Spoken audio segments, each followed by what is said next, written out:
Nous sommes de retour dans le Minimag, la lettre de l'acheteur, et comme promis, nous allons ouvrir notre page terroir. Et pour ce faire, je suis en direct et en duplex du marché de Paray-le-Monial avec Monsieur Yannick Verstraeten.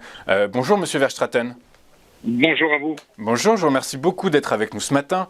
Je rappelle que vous êtes commerçant charcutier et un des maîtres andouilles de la région Auvergne-Rhône-Alpes, puisque vous faites partie du collectif de la confrérie des faiseurs d'andouilles de Charlieu, qui s'est créé en 1997. Monsieur Verstraeten, tout d'abord, c'est quoi l'andouille? C'est quoi une andouille, Monsieur Verstraeten?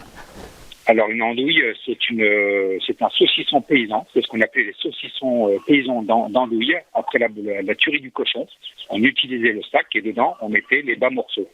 Donc nous utilisons le cœur et la gorge de porc à 50% chacune pour avoir l'appellation d'andouille ou andouillette. C'est 50% d'un abat minimum dans le produit. D'accord, je comprends. Monsieur Verstraeten, pourquoi avoir créé ce collectif? Était-ce nécessaire? Donc ce collectif a été créé en 97 parce que les faiseurs d'andouilles se perdaient et la tradition se perdait. Donc ils ont décidé de s'unifier. Il y était 11 fabricants à l'époque. Et en 97, ils ont unifié une recette. Et à partir de celle-là, chacun a mis un petit peu sa patte pour faire perdurer le produit. D'accord, donc ce que je comprends bien, donc ces 11 charcutiers c'est à Charlieu, hein, c'est des charcutiers qui sont à Charlieu, ont mis en commun finalement leurs différents savoir-faire pour faire un produit d'excellence en quelque sorte. Voilà, c'est ça. D'accord, je comprends. Et donc ça a permis de développer un produit qu'ils ont fait connaître au fur et à mesure sur les marchés et les foires. D'accord, donc je comprends que c'est un produit de qualité, un produit d'exception. Est-ce qu'il y a un brevet qui a été déposé autour de ce produit? Donc le nom andouille de Charlieu, c'est un nom déposé. La fabrication donc est aussi déposée par enveloppe. Et donc c'est un produit, il faut être installé à Charlieu et être fabricant à Charlieu pour avoir le droit d'utiliser l'andouille de Charlieu, le nom et la spécialité. D'accord, donc est-ce que c'est un produit qui se vend en dehors du territoire local? Est-ce que vos clients qui sont vos clients d'abord, Monsieur Verstraeten? Alors nos clients à nous sont déjà tout ce qui est régional, tout ce qui se trouve autour de Roanne, Charlieu, donc dans un rayon, je dirais, de 80 km. Et donc nous avons aussi sur les foires, partout en Rhône-Alpes, Auvergne, une partie en Bourgogne aussi, où nous faisons des foires du terroir, salon des vins, pour faire connaître notre produit. D'accord, donc je comprends, donc c'est très régional finalement. Est-ce que vous anticipez des ventes, des ventes au niveau national, voire peut-être à l'international, Monsieur Verstraeten? Oui, parce que nous avons participé au CIRA à Lyon l'année dernière et là nous avons fait le salon de l'agriculture cette année. Et donc nous avons décidé de parcourir la France, de faire connaître notre produit et on a fait une demande d'agrément national qui nous permettra de vendre nos produits sur le territoire et à des grossistes, pour des revendeurs, mais aussi pour l'international. D'accord, donc écoutez, il y a de véritables perspectives sur l'andouille de Charlieu. Est-ce que vous êtes toujours 11 bouchers charcutiers à Charlieu, Monsieur Verstraeten? Non, du tout. Nous sommes plus que 4 aujourd'hui. C'est pour ça que nous avons pris la décision avec mon associé Philippe Millet d'ouvrir un magasin dédié à l'andouille sur la place principale de Charlieu, où nous ne faisons que des produits à base d'andouille. Et il s'appelle comment ce magasin, Monsieur Verstraeten? Le régal des gourmets. Le régal des gourmets. Tout est dans le titre. Du coup, je comprends que vous êtes combien de bouchers charcutiers aujourd'hui à Charlieu?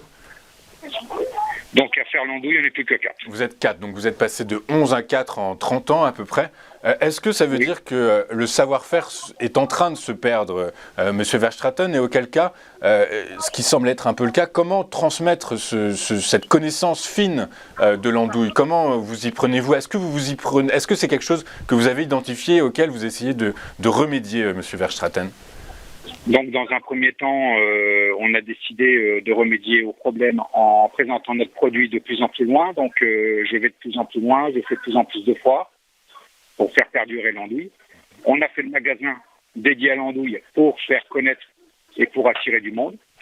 Et donc, à partir de ce moment-là, ça nous fera une base de travail pour faire perdurer le produit et amener on l'espère, de futurs repreneurs qui développeront l'andouille et des bouchers qui garderont l'enseigne. Qui garderont l'andouille. On a quasiment fini votre interview, il nous reste très peu de temps. J'ai envie de vous poser une question. Alors juste, je révèle un peu les coulisses, c'est-à-dire que cette émission, cette interview a été préparée. Et donc toutes les questions ont été préparées, sauf celle-ci que je vais vous poser, Monsieur Verstraeten. Oui, on connaît, en quoi l'andouille de Charlieu est-elle meilleure que l'andouille de Guéméné? Je vous dirais qu'elle est plus fine. Elle plaît quasiment à tout le monde parce que nous utilisons le cœur. Le cœur, c'est là-bas le moins fort en goût et en odorat. Donc, il est moins prononcé et c'est un produit qu'on fait manger régulièrement aux enfants. Et c'est très bien accepté par les enfants. D'accord. Écoutez, tout est dit. Merci beaucoup, Monsieur Verstraeten, d'avoir été avec nous. Merci à vous. Je rappelle donc que vous êtes un des artisans bouchers, artisans charcutiers de Charlieu, qui se démène et se débrouille très bien pour faire perdurer un savoir-faire ancestral autour de l'andouille. Merci beaucoup, Verstraeten. Monsieur Verstraeten, je vous souhaite une excellente fin de journée. Pour notre part, c'est la fin de cette édition, de cette nouvelle édition du Minimag La Lettre de l'Acheteur, le Minimag dédié aux matières premières agricoles.